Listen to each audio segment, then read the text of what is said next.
promises of the gospel that we see in the Old Testament as it points us to Christ. We thank you, Lord, for these words of Christ. They're challenging words. They're difficult words. But we always know, Lord, that your word is full of hope and life and promise. So may you help us discern and to grow in our faith as we follow where you lead. In Jesus' name, amen. Okay, so we've been kind of putting all these Gospels together. We've been going to all kinds of different Gospels, putting them together as we keep going through the life of Christ. We're in Matthew 16, and we're going to start here at verse 24. And I do want to ask that question, so let me do a little preparatory stuff, so be thinking on this. How would you, if someone said to you, I can't believe that Jesus Christ would want you to go through that horror of being nailed to a cross? I can't believe Jesus would ask that of you. How can you love a God like that? Okay, so I just want to see how you would answer that kind of question. Again, the context of it is kind of important. The chapter really begins there with Jesus asking the question, who do people say I am? And then who do you say that I am? Peter gives this inspired. We believe it's an inspired answer. It wasn't his own brilliance, but it was given to him by God that this is the Messiah, the one that was promised all the way back in the garden at the fall. That's who Jesus is. And so Jesus says, well done. And then he renames him, gives him his now not Simon, but Peter. And again, I'm not trying to pick a fight with the Roman Catholic Church, okay? But the word Petros means pebble. It does. Please do not think it means prudential. Right? Have you seen the logo for Prudential? Do you know what I'm talking about? Okay. You know, just a great big rock face, like Gibraltar or Yosemite, whatever that's, That's what people often think of when they say Peter. Oh, Peter. And the thing is, even Peter himself, it's just not such an ironic thing. I mean, Peter leads the way in failure amongst the disciples. Judas first, Peter next. Please, Cindy. Sorry, there's just a question. I've heard that the Catholics say, Peter on this rock. You said pebble before, I will build my church, but other people say it's on the statement that he said that Jesus is the Messiah. Right. I guess somebody said that before, and I think I always thought, Peter on this rock, I will build my church. I was like, well, that's not makes sense. It's the statement on it's his the premise confession of that. faith. Jesus is the Messiah, that. Right. So every Christian church is declaring that thing. Right. This is the Messiah, the Son of God, right, who's come to save the world. So we say that, but the Catholic Church doesn't say that. Okay. So Peter, first and most important bishop, and so forth. So, and they may mitigate it and tone it and say this, it was a tremendous statement of faith, and it is on that faith, but it was Peter who made it, therefore, here's this apostolic succession through Peter. I mean, what I'm telling you, the great irony is what follows is not a great resume for Peter, right? I mean, if you just go like, he pulls Jesus aside, says, you don't talk like that, and then Jesus calls him Satan. There you go, resume. Jesus calls me Satan. Jesus says, I don't think like God, but I think like men. Jesus says, I'm going to deny him 3 times. Jesus, and so there's your resume. And what's interesting in the early church, do you know who was the head of the Christian church? I've taught you this before. James. So it's James who is the head of the church. You go to Acts 15, and that's the early church gathered in his first kind of council. Peter and Paul give testimony in that council. Because the big question is, how Jewish do you have to be a Christian? Right? So do you have to be circumcised and not eat bacon and things like that? How Jewish do you have to be? And Peter and Paul both give great testimony as missionaries. As they're going around, Peter's the missionary to the Jewish world, and Peter's testimony is, we can't keep the law. Why would you make these guys keep the law? And Paul's testimony, having gone all around the Roman Empire to the Gentile Christians, who are becoming Christians, says they believe and have the Holy Spirit just like we do. So they are key witness A and B, right? So it's powerful. They play those amazing roles, and then they, ironically, both end up in Rome executed in the early 60s. Mid-60s it could be. So Peter is not the head of the church even when Peter was alive. He's just not the leader of the church. James is the leader of the church. And the church had two primary places, not Rome. Rome was not one of them. This is what's so ironic again. Jerusalem was the head of the church. James is then executed, though. He's beheaded by Jewish authorities because he will not recant. He's very devout. Jesus' half-brother. He's very devout. He follows Jewish law carefully, but proclaims Christ as Messiah, as Lord and God. And so that was the head of the church. The secondary location of the church was Antioch. Antioch was the other. It was the missionary center of the church. So Jerusalem was like headquarters, and Antioch is where they sent out missionaries. Barnabas, Silas, Paul, Peter, they're all being sent out from Antioch. So it's just an interesting development that takes place there, because then Jesus explains what it means to be Messiah. So in verse 21, he must go to Jerusalem, suffer many things at the hands of the elders, chief priests, and teachers of law, and then he must be killed, and on the third day rise again. And then Peter says, don't, and Jesus rebukes him. Then Jesus is speaking to all of the disciples. Here's verse 24. This is where I want to pick up. Because this is a passage we know super well, but I think we almost either ignore it or we say, well, he can't really mean that. So what does he mean? Jesus said to his disciples, if anyone would come after me, he must deny himself and take up his cross and follow me. For whoever wants to save his life will lose it, but whoever loses his life for me will find it. What good will it be for a man if he gains the whole world, yet forfeits his soul? Or what can a man give in exchange for his soul? For the Son of Man is going to come in his Father's glory with his angels, it's Daniel 7, and then he will reward each person according to what he has done. There's several challenging things in here, right? That one, in our faith tradition, we hear that you'll be rewarded for what you've been done, and we go ding, ding, ding, ding, ding, red flags. So if you're curious about it, I'll explain it. Verse 28, I tell you the truth, some who are standing here will not taste death before they see the Son of Man coming in his kingdom. There's several challenging things in here. What does Jesus mean? Okay, you get first crack. I mean, I'm just curious. Yeah, Bob. Well, I would say take up your cross would be spread the word of the gospel and be prepared to be hated by the world for it. Okay, fair enough. You're going to take, because in the cross, right, you're proclaiming Christ, aren't you? You're proclaiming Christ. And you're proclaiming something the world rejects. Paul says it this way, the Jews find a stumbling block, or the Jews an offense, and the Greeks find it a stumbling block. I forget. I always get it mixed up.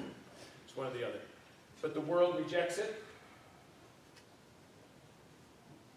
And so when you're proclaiming the gospel, if you're proclaiming the gospel, there might come some heat with it. Okay, I think that's a good take. I have some more on it. Let's look at, go back, hold your spot, go back to chapter 10, because this is not the first time Jesus mentions this. He has to repeat it. 10 verse 38. In chapter 10, and Jesus is talking about opposition to the gospel. He sends out the 12, right? He says to go to the Jews, don't go to the Gentiles or the Samaritans, go to the lost sheep of Israel and preach this. God, the kingdom of heaven is near. Heal the sick, raise the poor, And then he does this whole thing. Brother will betray brother. Families are going to be divided. The student is not above his teacher. Don't be afraid of that. It's a challenging chapter. And then chapter 30, verse 37, right? Anyone who loves his father or mother more than me is not worthy of me. Anyone who loves his son or daughter more than me is not worthy of me. Those are very challenging words, aren't they? Because that's what we know. We know the people God has placed in our life. And that's why fourth commandment work is really important. Honor your father and mother so that it may be well with you, right? That's a commandment that God has, but it's fourth, not first, right? Part of the reason for the fourth commandment is if you can't honor your father and mother, the most immediate authorities in your life, how can you possibly honor God in that way? But here's the verse where he says, verse 38, and anyone who does not take his cross and follow me is not worthy of me. Whoever finds his life will lose it. Whoever loses his life for my sake will find it. We're in some verses here. This is and so forgive me if this is your first time in class with me. This isn't the Jesus says Skittles and Rainbows Jesus. This is a toughie. Jesus is, it's not the there Jesus. It's, hey, let's talk about the facts of life. This is what's going to be happening. This is now what's unfolding. And that's about where we're at here. Our timing on this should be very good as we go into Lent and Holy Week. It should be powerful. But he's laying it on the line. Have you seen The Chosen season 5? Seen that? Any of you watched it at all? It's on Prime and stuff like that. Forrest, we talk about it every once in a while. And it's interesting how they portrays the Last Supper. And it's so interesting. I chuckle. I think, and we're both fans. We both really enjoy how they're conveying the message. I had to chuckle though because they had to set the table up kind of like, Da Vinci or something. It was weird to me. Because they were almost all sitting on couches, on cushions. Nobody's sitting on a chair. They didn't have chairs, things like that. And they're reclining a table. In fact, it says that, and how that was. And there would be servants and people serving food. There would be a bunch of in and out at this kind of thing. But what Jesus says in it, the way they portray it, and the disciples, you should see it. I mean, this is what's fun about a video. Because when you read this here, you can't look at the faces of the disciples.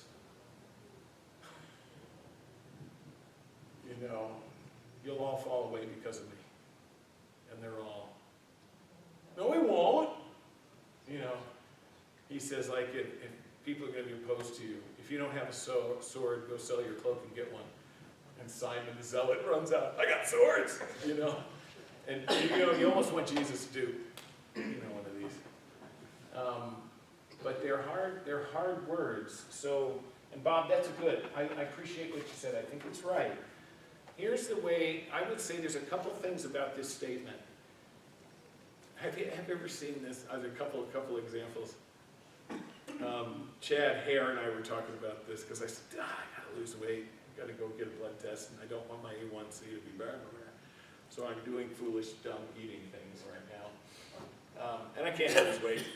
I just look at food, I gain weight. And he said, you should do keto. I said, yeah, I'm not good at keto. I'll eat this thing of yogurt, and so I'm kind of keto-ish. You can't be keto-ish.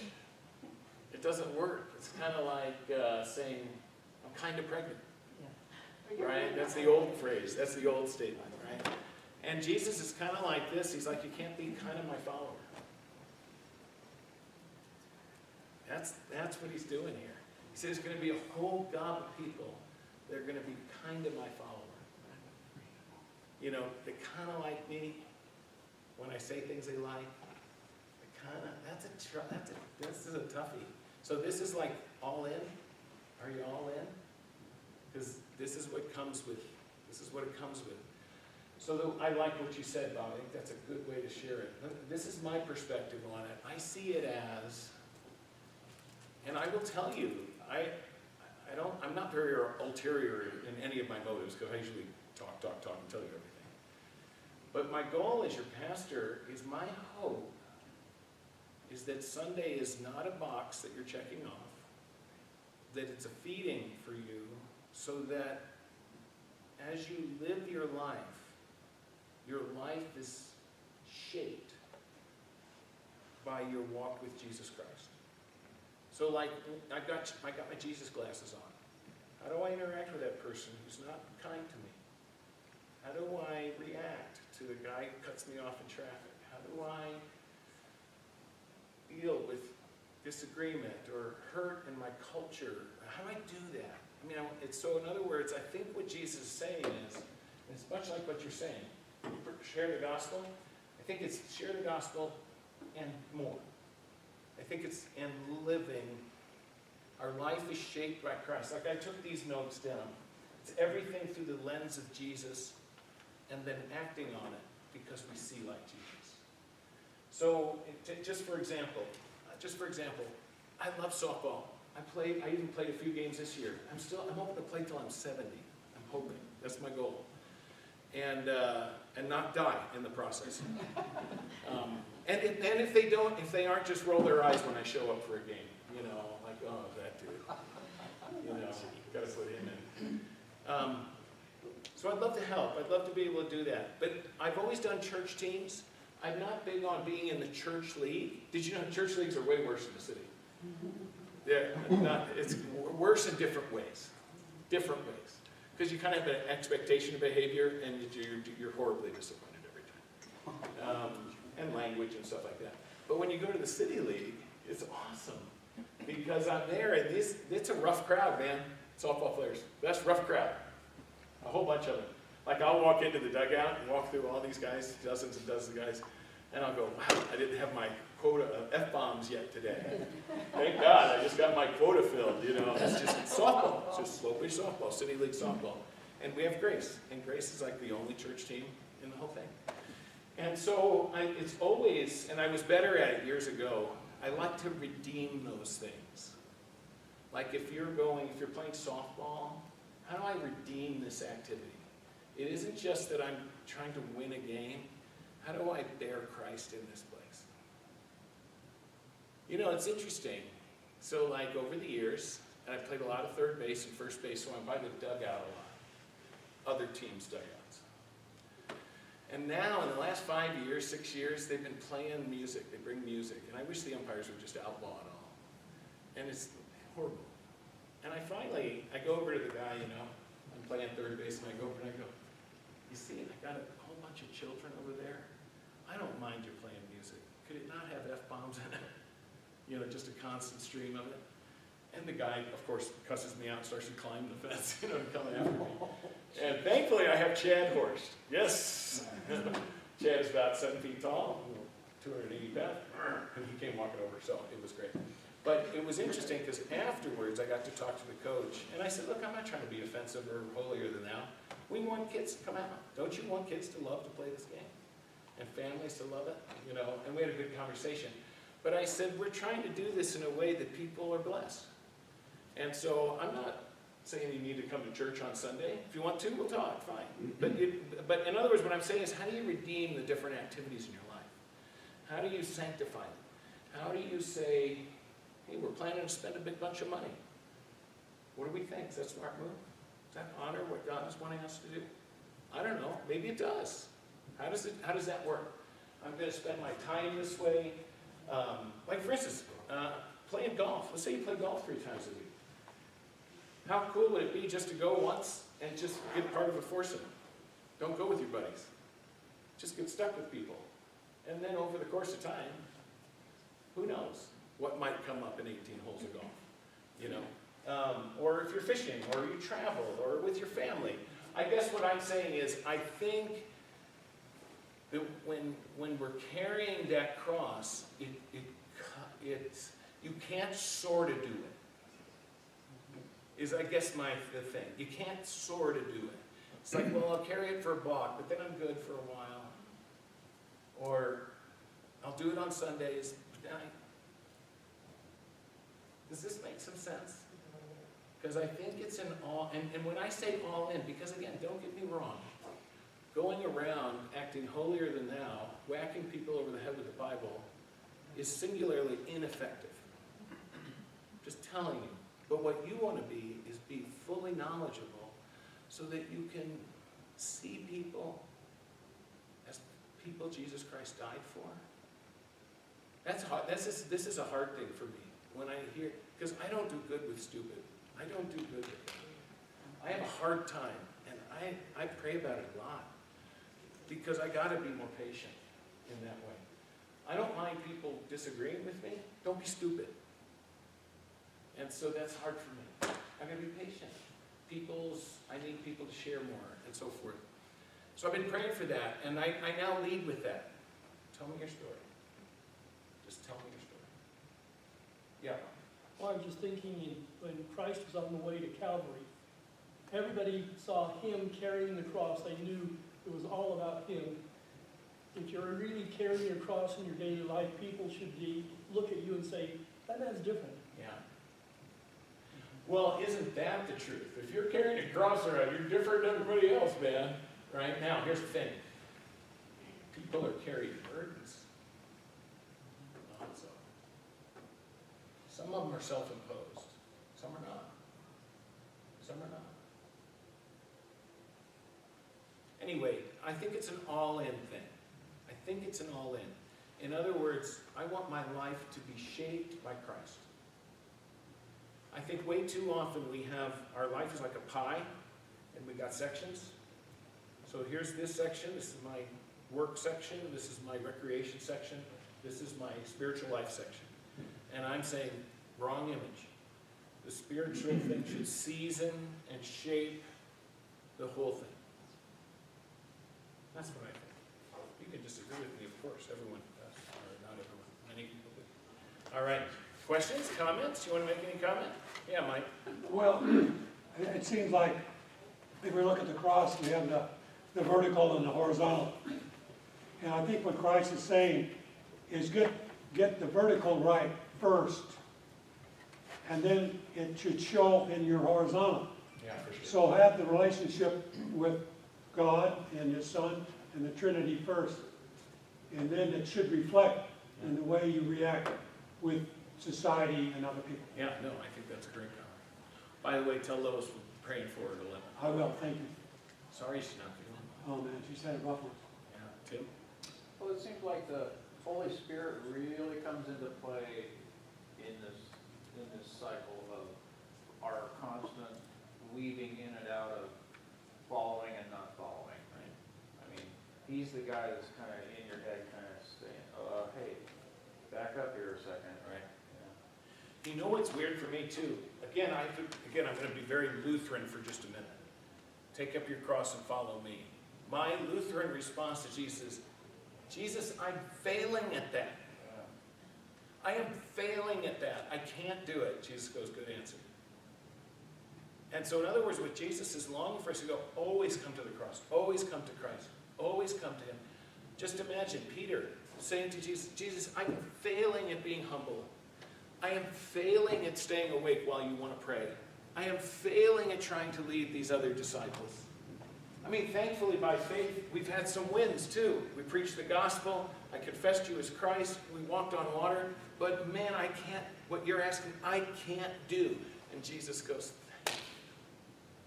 cling to me. Just cling. Cling to me. You know, and this is a challenge in American Christianity, or in America. I was taught, I mean, what the greatest of all values is you're an independent person. Stand on your own 2 feet. Do your thing. You don't rely on other people. We don't take charity. We don't take handouts. We help other people. That's what we do. And it militates against much of what Jesus is saying here. Not that He's looking at everyone being a victim. It's not about victim. It's about being honest. It's about saying, Jesus, I want to do this. I can't do it. Cling to me. I don't know any better advice we can have than cling to Jesus. I want to hang on every word. I want Him to pour into my soul. I have to come to Him again and again and again. And thankfully I can, not with shame or guilt.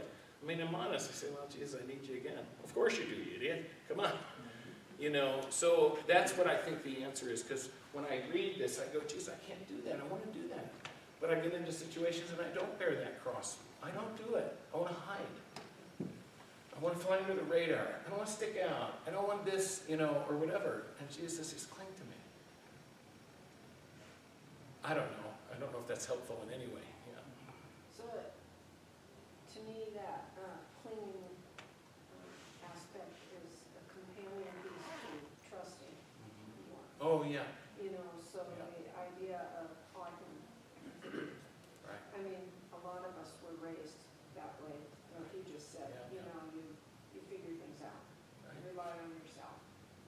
And sometimes it's hard to just say, I can't do this, please, you know, and just trusting and just, you know. Like it's an interesting balance with your adult kids. Yeah, I'm trying to think. This just I did not plan this. This just struck me in my head. I love it when they ask me for help.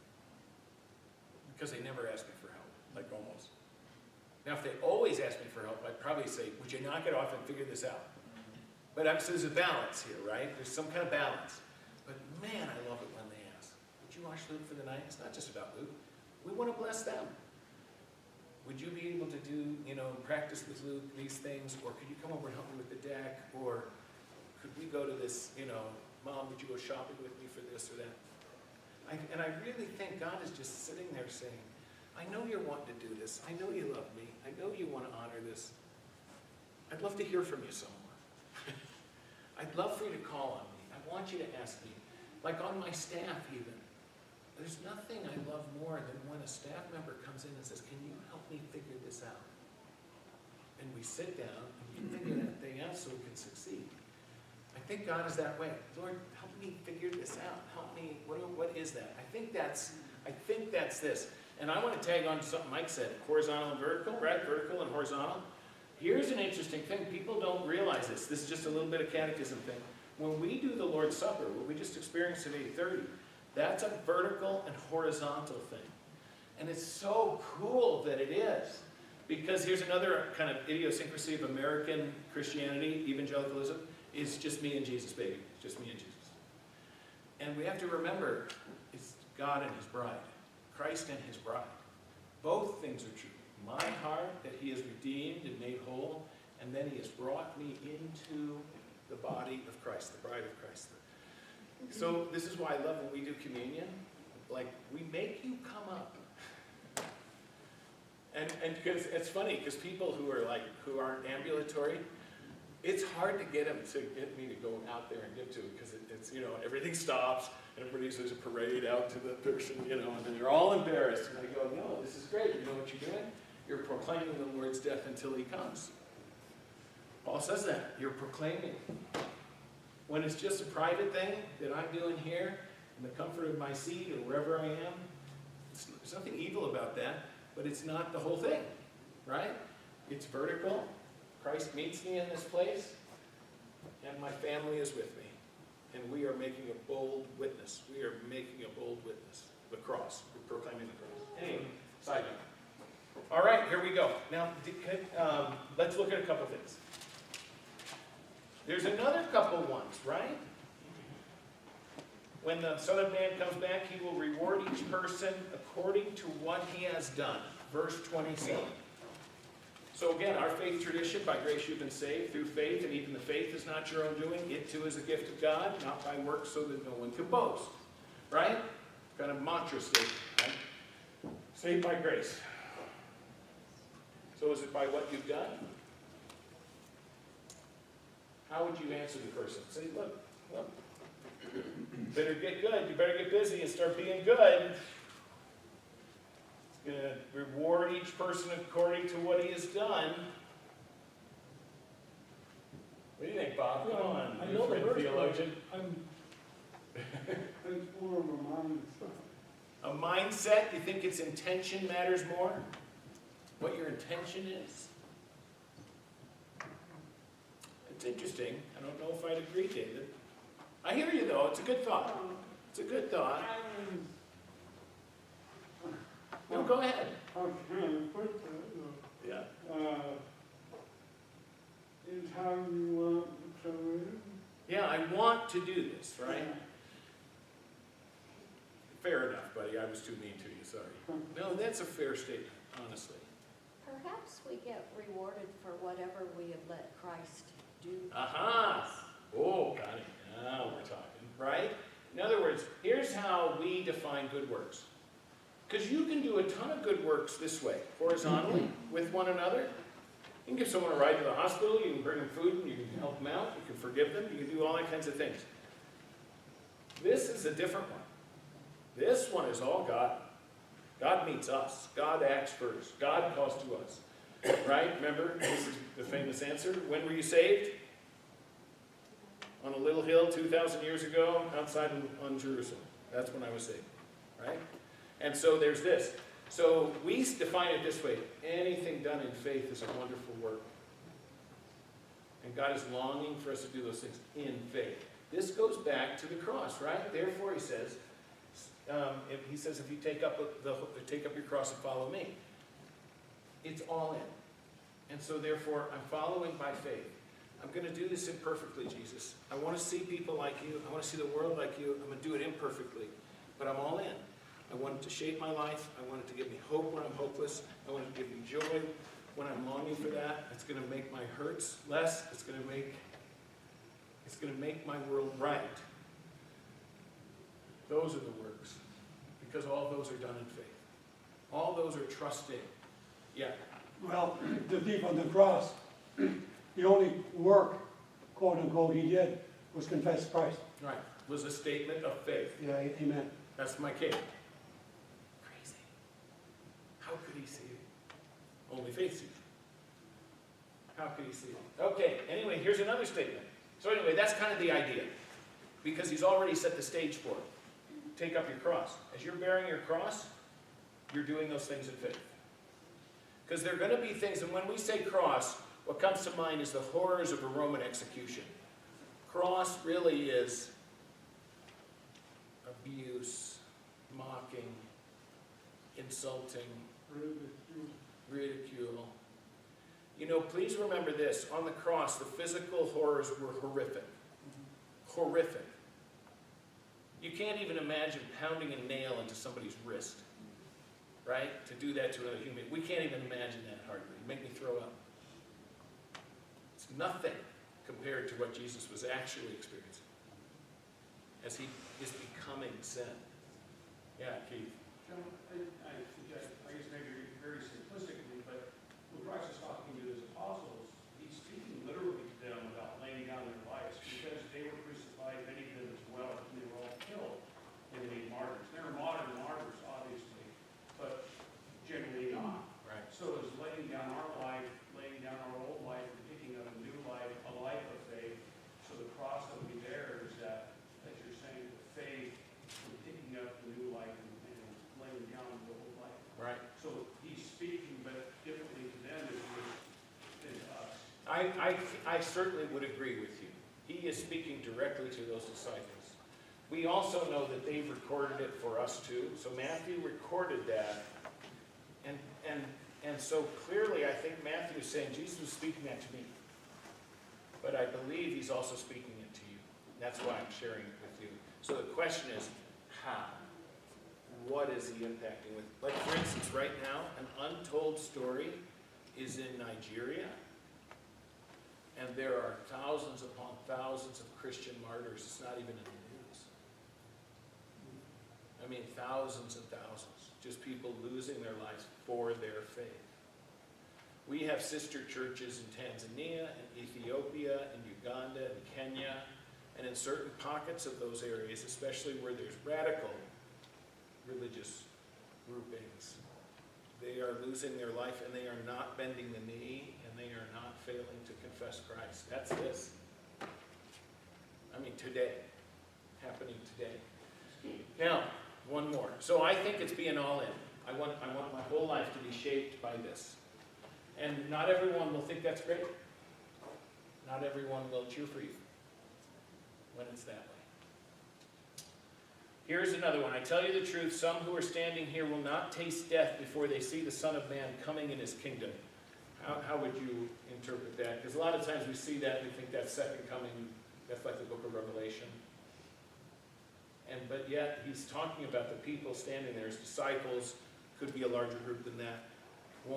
Some of these people will still be alive when the kingdom comes. What do you think? Because they're certainly not alive yet, still, and Jesus hasn't come back in glory yet. I don't think it means that. They haven't died to new life. Say again? They haven't died to new life. Okay. I believe that's, when will that happen? Yeah, it can. For us, it's now. Think about his audience. When does that really happen? Really tangibly. Really tangibly. I'm going to give you 3 answers. I think there are 3 correct answers, potentially correct answers. Pentecost. So the day of Pentecost, when the Holy Spirit descends, it transforms those guys, those disciples. Transforms them. And that's him coming in his kingdom. Because the king is establishing his church. So that the reign and rule of Satan is over. Okay? So here's 3 of them. The next chapter, look in your book, what's the next chapter? What's the story in the very next chapter? Transfiguration. That could be the answer. It's the very next thing Matthew records. And Matthew wasn't up on the hill. Peter, James, and John. So it's Peter, James, and John. So Matthew is recording what they told him later, right? And so here's Moses, here's Elijah, here's Jesus talking about his exodus, his going into his passion. So that's an answer. Look at him coming into his kingdom. Who else would be standing with Moses and Elijah, transfigured before them? I mean, he's revealed. It's like, okay, I'm not hiding anymore. Whoomp. And here's God in the flesh standing before you. The other one could certainly be the resurrection. When they see Jesus and his resurrected body. And then it really seems to fit the language of this. Some of you, he says, because he could say all of you if it was transfiguration. But Judas is going to die, take his own life. And Judas is in this group. So it is actually some of you. Anyway, just an interesting thing. I think that it's fulfilled with the resurrection. I think that's the best answer. At the resurrection, death is defeated. The kingdom is ushered in. And we are given the privilege to bring it in. Okay, let's talk about transfiguration. Chapter 17. So here we go. I love Matthew's version of this. So 6 days later, they went up to a high mountain. They take Peter, James, and John, and that appears to be, there are like 3 small groups. Jesus is like dividing them into small group ministry. So it appears that there's 3 groups of 4. And those are the 3 kind of leaders of the disciples, Peter, James, and John. And they go up there with Jesus. The rest are left below, which leads us to another interesting story, because people come and ask those disciples down there to heal. A father comes and says, heal my son. And they're down there while all the goings-on are happening up in the mountain of transfiguration. And they can't do it. So I preached on this a couple months ago. So they go up there, and then look at this, verse 2. There he was transfigured before them. His face shone like the sun, and his clothes became as white as the light. Just then there appeared before them Moses and Elijah talking with Jesus. What's the significance of this? Moses and Elijah. Bible scholars. Moses. The law. Law, exactly. Prophets. Elijah. Prophets. Law and the prophets. You can group it that way. Moses, the bringer of the law. Jesus is the fulfiller of the law. Elijah, the one who would announce the coming of the Messiah. But yes, prophets too, but announce the coming of the Messiah. So these are big hitters for these people. It's another interesting thing. The Transfiguration account gives us some hints. What will heaven be like? I get asked that question more than anything in school. What will heaven be like? They always tell me, sounds boring. And I say, to be with your best friend forever, all the time. Sounds pretty cool to me. Anyway. You can recognize people in heaven. They recognize it. It's Moses and Elijah. They can see a face. It's not just like lost in the mist or something like that. And they're talking. They're having a conversation. So that's going to be that's interesting. That encourages me. Peter says, right, Lord, it's good for us to be here. If you wish, I'll put up 3 shelters, one for you, one for Moses, one for Elijah. He thought he was doing a good thing. Luke says he didn't know what he was saying. He was out of his mind. Well, who wouldn't be in that moment? I mean, overwhelmed with awe. Who knows what would come out of my mouth? It's probably something embarrassing. But he's trying to honor them. And obviously the teaching on this is careful. When Luke says he didn't know what he was doing, that's not Jesus' goal. This is a way to encourage those leaders of the disciple who are going to have to bear witness to it to the other disciples. And they're going to have to take them at their word. Do you get what he's doing here? This is going to happen again and again and again as we get to crucifixion, Easter, resurrection, Pentecost. We are the recipients of those who have gone before us and told us the testimony. Peter, James, and John are going to come down the mountain and say, we saw this thing. Will they believe it? Thomas doesn't do very well, right? Isn't there on Easter Sunday? And we've seen the Lord, right? No, I'm not buying it. And so we are those people. When Jesus says to Thomas, blessed are you that you believed, because you saw me, but blessed are those who will not see and yet believe. It's us, he's talking to us. So this is a powerful example of that, because people have said, why did he only bring 3 up? Because they had to begin the process of believing the testimony of others. They had to believe the testimony they had seen. Because all throughout human history, it's like, if I see it, I'll believe it. Which is not often the case, to be honest. But for those who do believe, they convey that to others. They convey it to others. And then he says, this is my son, right? Bright cloud enveloped them. A voice, this is my son, who I love. With him I am well pleased. Listen to him. They fell face down to the ground, terrified. Jesus said, get up, don't be afraid.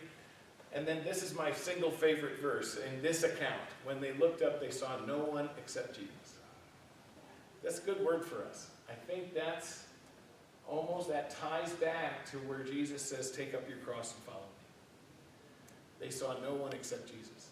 It was through Jesus that they saw all things. Oh, I wish I had found this picture. This is why I need someone back at the computer. There is this cool, did anyone in here go to Germany with me? Were we in Germany together? Yeah, do you remember we were in Wartburg? It was a Wartburg castle, and they had that famous painting, actually much bigger than a TV, but it's Luther speaking from a pulpit, and the people are on the other side of the room, and there's the cross of Jesus,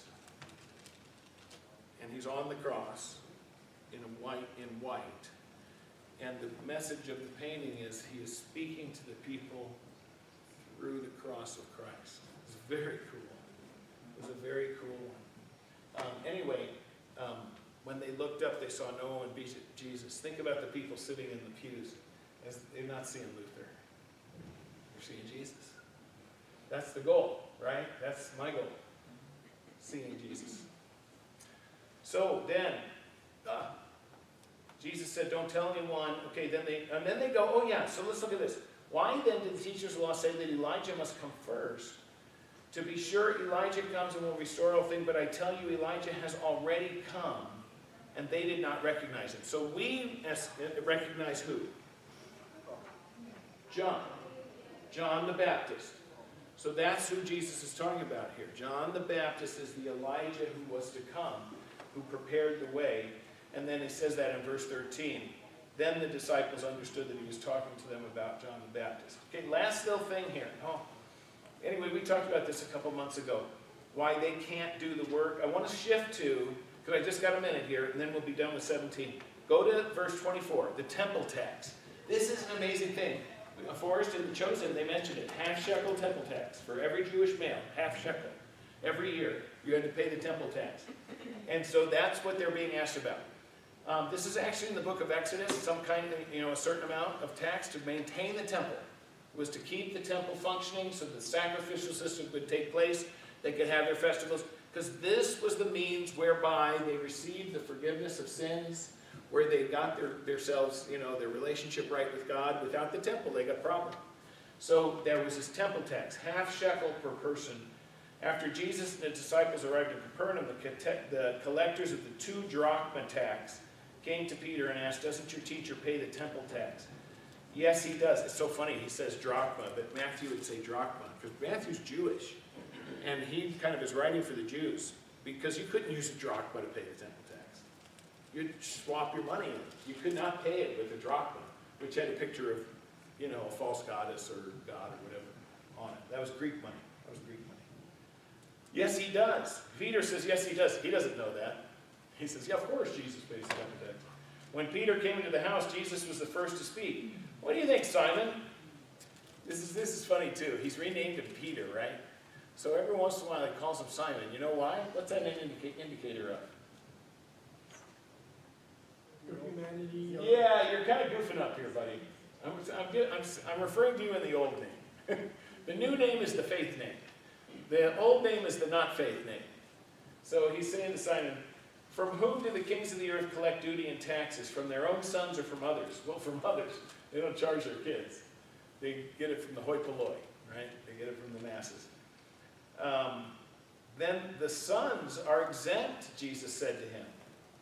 And Jesus is saying, I'm a son of the temple. That's my temple. I'm a son of that temple. I'm exempt. He says, but, so that we may not offend them, go to the lake, throw out your line, take the first fish you catch, open its mouth, you'll find a 4 drachma coin. Take it and give it to them for my tax and yours. This is just a little side note that we rarely talk about much. It's Jesus kind of calling them on the system they've set up. They've set up a system. And so this is just an intriguing piece. I had a note that I wrote down over here. Jesus pays the half shekel. Oh yeah, the temple, Jesus is converting the temple. The temple is becoming less and less and less relevant. Jesus is the temple. Our bodies, he is going to transform into a temple of the Holy Spirit. And so what he's really doing is saying, this is just a system that does that, just maintains the institution. It's just a religious activity. It's as if you came in here and you had to take your debit card, and then we let you in. Because if you didn't pay the tax, you didn't have access. You did not have access to the temple. So Jesus changing that. Okay, that's enough for today. Next week, culminating, and then we'll pick, and then I'm not here. I think John Theander's going to teach. So I'm going to take a week off. Yay. Before Advent. And before Advent and Christmas, I'm going to take a week. Let's say the blessing. The Lord bless us and keep us. The Lord make his face shine upon us and be gracious unto us. The Lord lift up his countenance upon us and give us peace. People took the blessing, held it in their hearts. Go in peace, serve the Lord. Thanks for being here. Beautiful day out there.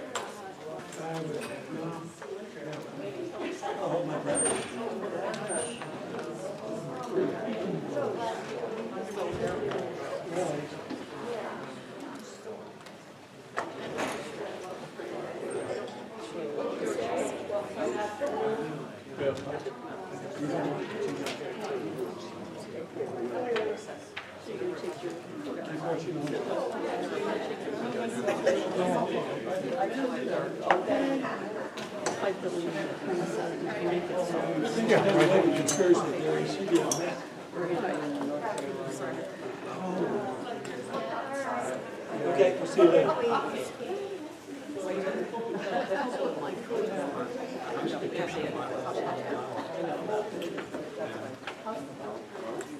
Yeah, not she's improving slowly.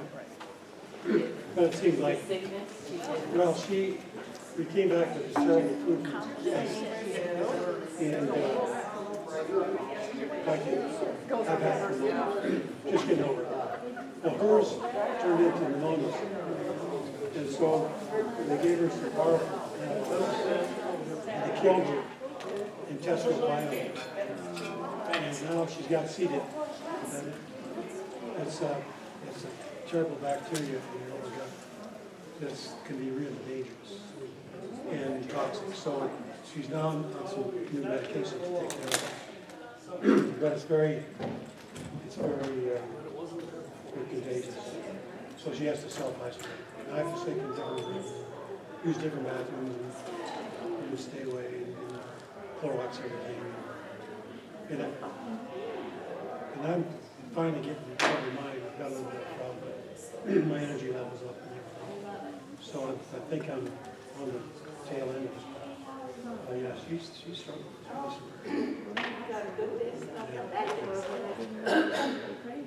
Well, I think Pastor's going to put her on the list. Put out a prayer list. Yeah, and you know how social she is. The only outlet she's got now is her phone, you know, so she's, and that's about it. Of course, you know, I can hug her and that's about it. No, we got everything pretty much under control as far as, you know, we got a freezer full of soup. So, and I can go to the store and, you know, take care of the basics. So, anyway. So if she can, if this new medication will get her, How long? Get that bacteria When did out. she start that? Did she I take think- probiotics and all that? yeah, yeah. I think Thursday, that's when she started. Thursday. So she's just Did you notice any improvement or? slightly, well, she's, instead of going to the bathroom every 15 minutes, Yeah. it's every 45. So it's still, and but she said she only had it a couple of times last night. So it looks like it's improving. Yeah, the stuff they rebuilt. That's Yes, what's absolutely. sold. And it's frozen. Yeah, wow, I didn't realize all that. Oh, man, that's. And then her knee Goes up is to 5, really bugging her. so it sells. So I'm, after she gets well, I bet it won't be long, she has. Knee replacement? Well, my knees aren't great either. Mine, I need a, Well, I got it. We get You wear high them? mileage knees, yeah. We're, Everything. yeah, you know, we just are living longer than our joints. Everybody, our ancestors, they didn't necessarily live as long. You know what I mean? They wore them out doing more hard work, but Sure, sure. we're active, yeah. So, okay, well, good to know. Like I say, I pray for every day, but didn't realize that she had been sick. So we Well, are here and gone and here and Yeah. gone. So, so much. sure. Well, thanks for asking. Yeah, well, I'll tell tell her, her. tell her I miss her. Okay, I will. I wish I could do something. Well, Make her, I do too. the whole, like you say, she needs that. She needs that social interaction. That's just her. That's just Yeah, who she is. well, yeah, that's just the way God made her, and so Yep. hope she figures out. Excuse me. Me too. Well, thanks, Cindy.